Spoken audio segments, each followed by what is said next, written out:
সকলের আমি আওয়ামী লীগ, যুবলীগ, ছাত্রলীগের যে সহযোগী এসছেন মিছিল সহকারে আমরা লক্ষ্য করছি যে পার্কের বিভিন্ন কর্নারে আপনারা দাঁড়িয়ে রয়েছেন, আপনারা মঞ্চের সামনে চলে আসুন। মানুষকে সচেতন করার জন্য জেলা ও উপজেলা প্রশাসন সর্বাত্মক প্রচেষ্টা চালিয়ে যাচ্ছে। আজকের এই যে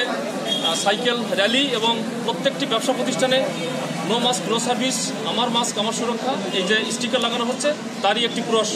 এবং এইটাকে সফলভাবে বাস্তবায়ন করতে পারলে আমরা পুরো সাতক্ষীরার শহর তথা সাতক্ষীরা সদর উপজেলার প্রত্যেকটি ইউনিয়নে এই যে পরিবর্তন ব্যবসায়ীদের মাঝে, যে কোনো ক্রেতা যদি যায় তাহলে বিনা মাস্কে কোনো ক্রয় বিক্রয় হবে না,